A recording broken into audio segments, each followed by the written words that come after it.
Con nosotros José Hoppelman, comunicador, abogado, con quien vamos a tener un diálogo urgente sobre los diferentes tópicos y temas que están sucediendo en el país y el mundo. José, gracias, bienvenido. Muy buenos días, Un muchísimas hombre nocturno gracias. como tú, que lo vemos tarde en la noche trabajando, está aquí tempranito. Así es. Y mira, que muchos de los invitados de aquí comentan las medias de mi compañero, porque él es estrambótico, pero aquí hacemos competencia. José, gracias por estar aquí. Muchísimas gracias a ustedes, buenos días a todos.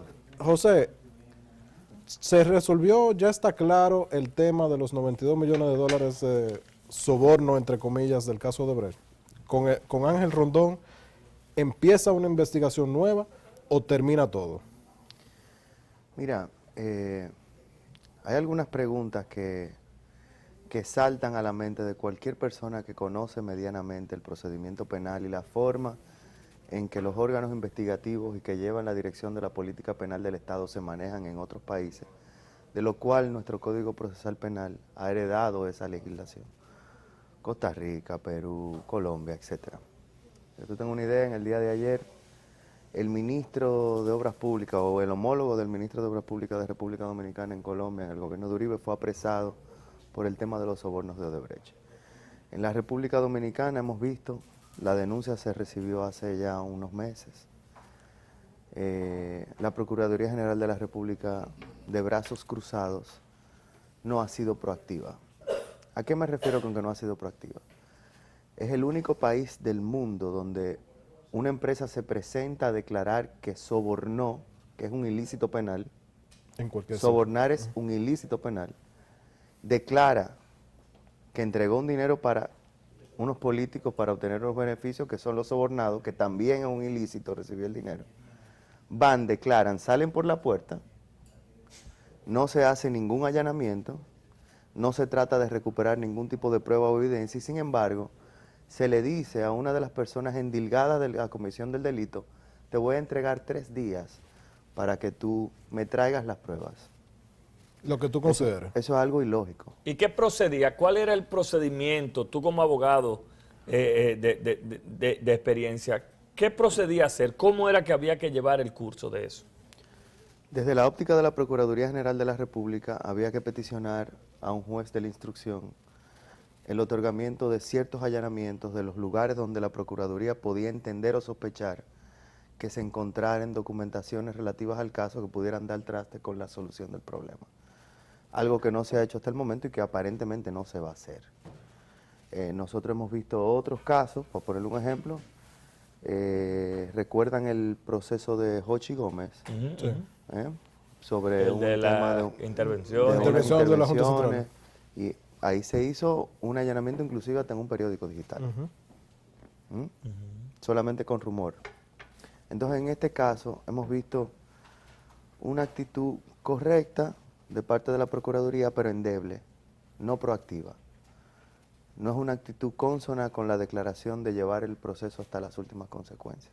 ¿Tú crees que eso pudiera ser por el alcance que se dice que tiene este personaje Ángel Rondón? ¿O tú crees que eso es simplemente porque no hay interés de parte del gobierno de llevarlo más allá? Mira, cada vez que yo analizo una problemática como esta, no me gusta ni siquiera pensar en los nombres. Trato de ver el asunto de una forma meramente técnica. Sin importar quién sea, la realidad es que no hay una actitud proactiva de la Procuraduría para investigar y resolver el asunto. El que me diga que citando 2 personas y otorgando plazo para traer documentos es una actitud proactiva en materia de derecho procesal penal, no sabe lo que está diciendo. En términos estratégicos, ¿es conveniente dilucidar todos estos temas por parte de la misma Procuraduría? ¿Tú crees que se ha debido guardar un poco más de discreción en esta fase? ¿Por dónde tú lo enfocarías? Porque tú me preguntas, yo digo, bueno, me están preavisando para yo saber qué técnicas usar. ¿Cómo tú lo enfocas? El Código Procesal Penal te da la oportunidad de declarar secreta la investigación durante el proceso que tú estás llevando a cabo, siempre y cuando tú entiendas que la misma puede ser contaminada con efectos exteriores. De hecho, a los fines de proteger ese manto blanco que recubre a los ciudadanos, que es la inocencia hasta prueba en contrario o sentencia definitiva, esa presunción de inocencia debe protegerse también a la hora de hacer declaraciones. Usted puede investigar, puede allanar, tratar de recuperar pruebas. Sin embargo, lanzarse a realizar acusaciones es violatorio a la Constitución Dominicana y violenta el derecho fundamental de la presunción de inocencia. Es decir, que tú compartes que en esta fase se guardara un poco, se hiciera alusión a uso del código y se guardara un poquito más Claro. Yo entiendo que la investigación debió ser un poco más discreta, aunque tal vez no sea secreta, porque recuperar documentación de una transacción de 14 años de esa naturaleza es un poco difícil, sobre todo cuando tú se la pides a una de las personas a las que le indilgan la comisión de los hechos. Uno de los temas que se ha tratado es el tema del lavado de activos. En este tipo de escenario, si él no dice o no demuestra, porque se le han dado esos 3 días para llevar la información, si él no puede demostrar qué hizo con esos 92 millones, ¿qué necesita hacer el Estado o cómo puede ir una persona, yo, por ejemplo, para que esta persona tenga que responder por lo menos ante la sociedad de que no declaró esos 92 millones como ingresos? Porque ayer estaba teniendo una conversación con alguien que me decía, Al Capone nunca lo agarraron por ningún gran crimen, lo agarraron por evasión de impuestos. ¿Qué sería necesario para en este caso, por lo menos, si no se da nada de lo otro, que por lo menos eso pueda darse? Mira, viéndolo sin nombres, te repito nueva vez, la evasión de impuestos es un crimen. Está penado por la ley, tiene penas privativas de libertad, etc. Ahora, cualquier estrategia montada para triangular el dinero que no presentaste a los impuestos se convierte en lavado de activos. El crimen previo a la comisión del crimen de lavado o de blanqueamiento de dinero proveniente de una actividad ilícita se convierte en la evasión. Y posterior a eso da paso a la ley 7202 sobre lavado de activos. En este caso pudiera ir por ahí. Ahora, habría que demostrar que él recibió el dinero y que recibiéndolo, sin declararlo, montó una estrategia para hacer parecer que ese dinero tenía un origen lícito para evitar el pago de esos impuestos. O sea, él no tiene que ir a la Procuraduría a demostrar qué hizo con el dinero, sino de dónde provino el dinero. Es lo único que él tiene que Pero establecer. si algo Porque ciertamente se ha demostrado de que si el yo dinero ingresé llegó, el dinero, ya es mi dinero, yo puedo hacer con él lo que yo quiera, regalarlo a la caridad, dárselo a las monjitas, lo que sea. lo que sea. Ahora, lo que yo tengo que demostrar es el origen lícito de ese dinero y cuál fue la documentación que permitió que esa compañía que ha declarado que pagó una suma similar, ni siquiera es la misma, lo hizo para sobornos y él dice que lo recibió como pago de honorarios. O sea que, para mí, si él logra demostrar que recibió ese dinero a través de un contrato de representación comercial en 12, 13 o 14 años, para mí la ahí investigación se muere ahí cae. mismo. Wow. José, siguiendo con posiciones de las autoridades, pero variando un poco el tema, otro tema que ha estado en la palestra es el caso Percival. Pusimos antes de tu entrevista unas declaraciones del productor Roberto Ángel de un supuesto secuestro fraguado en su contra o planeado contra él, que lo revelan las autoridades.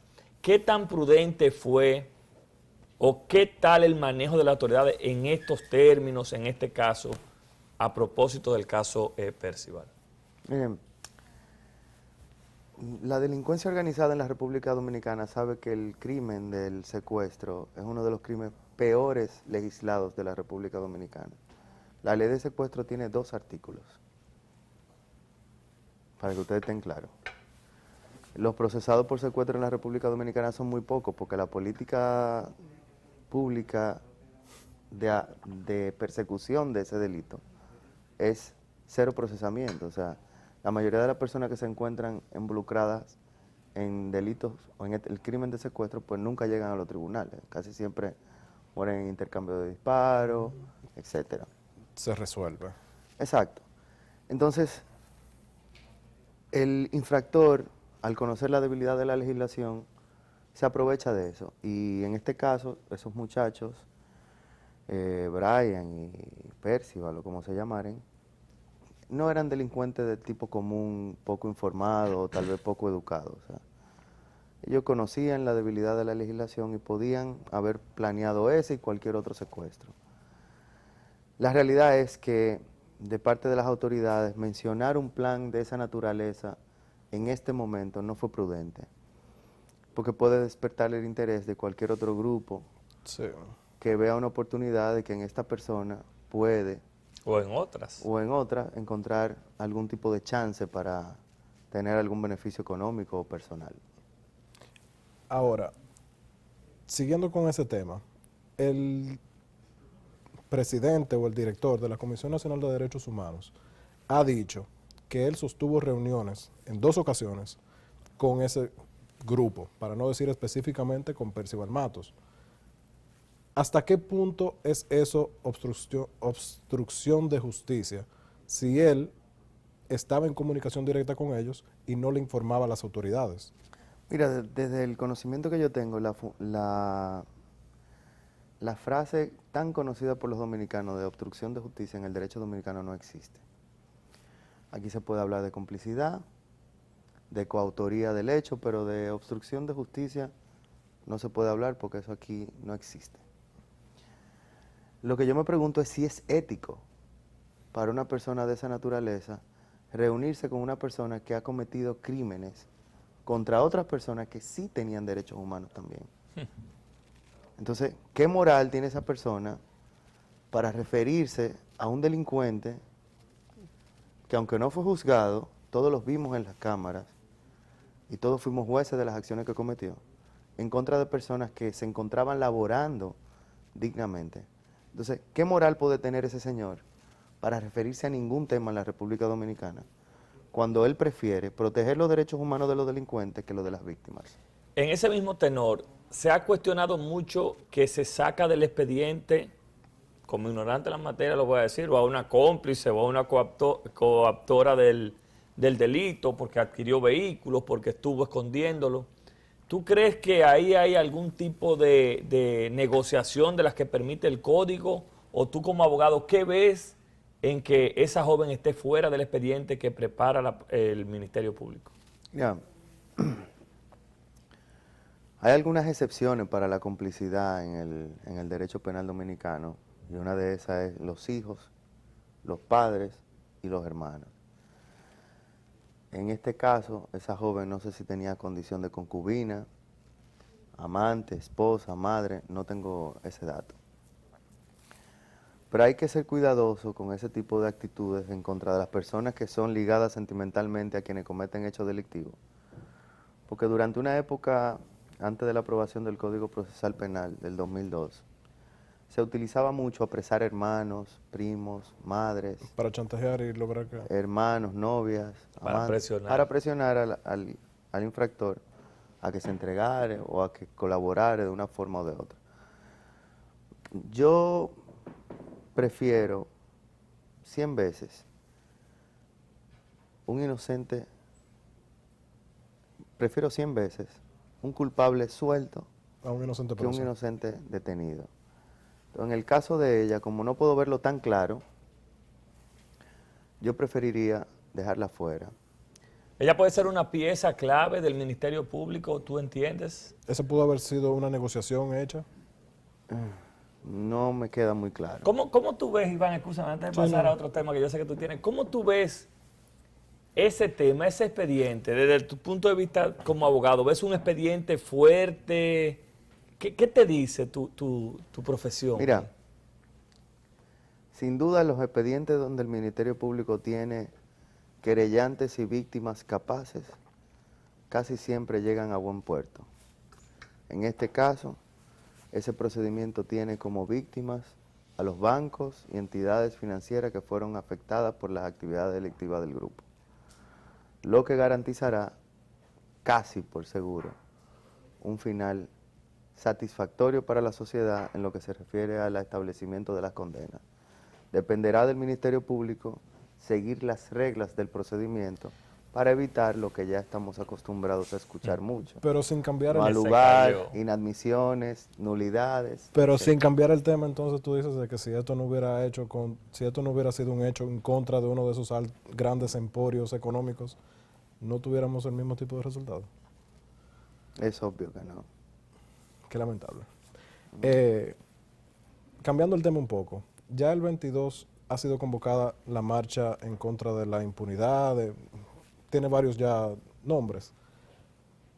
Gran parte de esta marcha ha sido en contra o a raíz del tema de Odebrecht.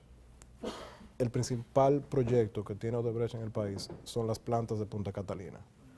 Con el decreto emitido por el presidente, creando esta comisión de 10 personalidades de la sociedad dominicana, tu opinión personal es que eso desarticula un poco la marcha, que eso trae un poco de transparencia a lo que fue un proceso altamente cuestionado, o crees que el mismo hecho de que en las últimas 24 horas esas 10 personalidades también han sido cuestionadas no ayuda para nada al presidente? Mira, yo sé que este tema tenemos que enfocarlo desde varios puntos de vista, pero arrancando por el principal, olvidémonos de los nombres de quien componen esa comisión. Olvidémonos de las personas. Vamos a enfocarnos en la forma. Primero, ¿cuál es la necesidad de nombrar una comisión para hacer el mismo trabajo que debería hacer el Ministerio Público? O el presidente no confía en el Ministerio Público o entiende que está premiado por el mismo sistema de sobornos. Dos posibilidades, no hay otra. ¿Para qué nombrar una comisión que verifique una licitación y una adjudicación cuando tú tienes la Dirección General de Compra y Contrataciones Públicas? ¿Para qué verificar las ejecutorias de ese proyecto cuando tú tienes la Cámara de Cuentas? Vuelvo y te pregunto, ese decreto le da poderes a esos notables para investigar, indagar a cualquier funcionario o cualquier entidad pública envuelta en el proceso de licitación y adjudicación de la termoeléctrica Punta Catalina. Pero sin embargo, según la ley y según el mismo decreto reconoce, ese informe de esa comisión no puede entorpecer ni es vinculante a las investigaciones del Ministerio Público. Entonces, ¿cuál es la finalidad de la comisión? El mismo decreto le da facultad a esa comisión para contratar los servicios de profesionales especializados en las áreas que ellos entiendan para hacer las indagatorias. Y yo me pregunto, ¿de dónde saldrán los honorarios y los pagos para esas personas que serán contratadas para esa investigación? ¿Y si se llevará a cabo ¿Los notables pagarán esos valores? Todo el mundo sabe que la verificación, una pericia sobre una construcción cuesta entre el 2 y el 3% del valor de la... Y estamos hablando de un procedimiento de 2.000 millones de dólares. O sea, los notables de ahí, que algunos son personas muy pudientes, no van a pagar 20 millones de dólares. No creo que vayan a solventar eso. Entonces, por eso yo sostengo la tesis de que aunque todas las personas que están ahí, hasta prueba en contraria, son serias y de una trayectoria limpia, sin importar si algunos tienen vinculaciones comerciales o no, esa comisión tiene patas cortas. Y tiene patas cortas porque es una comisión sin presupuesto, es como un barco a la deriva, sin velas. Va a sucumbir a las toneladas de documentaciones, a la tonelada de entramados y contratos comerciales complejos y obviamente frente a las verificaciones de campo que son imposibles de verificar sin expertos. ¿Crees prudente que la marcha del 22 en gran parte esté siendo tomada su protagonismo por actores de la vida política? Mira, sin que nadie se me ofenda, la oposición dominicana tiene anemia desde hace mucho tiempo. Y tiene anemia porque no tiene iniciativas propias. Me refiero a la oposición partidista. Y frente a esa anemia, es muy fácil montarse en el carril de quienes sí han sido proactivos. Claro. Para protestar sobre cosas que la sociedad ya está cansada. Esta marcha no es una reacción al proceso de Odebrecht. Es una reacción de procesos continuos en que la sociedad dominicana se ha visto... Esa fue la gota que derramó el vaso. Se ha visto cansada de los procesos en los cuales nos hemos quedado, como dicen vulgarmente, oliendo donde guisan. Procesos de investigación archivados, mal instrumentados por los expertos que dirigen el Ministerio Público. no sé si adrede. Algunos acogiendo procedimientos de doble persecución penal sin haber sido sometido a las reglas del juicio, que ya ese sería otro tema en el que pudiéramos durar un día hablando de eso. Pero realmente la marcha es un clamor social. Yo he escuchado personas que no tienen necesidad de protestar de nada, decir que van a ir a la marcha. Hay personas preparando sus equipos para ir a la marcha, sus familias. O sea, personas que han hecho sus propios grupos y te llaman y te dicen, mira, yo voy a la marcha, pero el chofer mío va a ir un poquito más hacia adelante por si algo pasa. Puede contaminarse esa marcha. Ese nivel de participación de la sociedad pensante es lo que ha comenzado a preocupar al gobierno. Yo te diría que ni la comisión ni las indagatorias de la Procuraduría General de la República han hecho ningún tipo de mella a la marcha, aunque ambas son reacciones para tratar de desarticularla. No entender eso sería no ver más allá de las noticias normales del día a día. ¿Te veremos allá? Yo estaría ahí domingo 22 a las 10 de la mañana en la Máximo Gómez, esquina 27 de febrero. José Hopperman, gracias. Tenemos que invitarte Gracias para hablar a de ustedes. otros temas que hay Sí. pendientes. Cuando quieran. Para Iván Fernández, Colombia Alcántara, Luis Miñoso y el lunes a todos sus seguidores se reintegra con nosotros Víctor Almonte. Ha sido un placer estar esta semana en Diálogo Urgente. Nos reencontramos el lunes a las 6 de la mañana. Bye bye.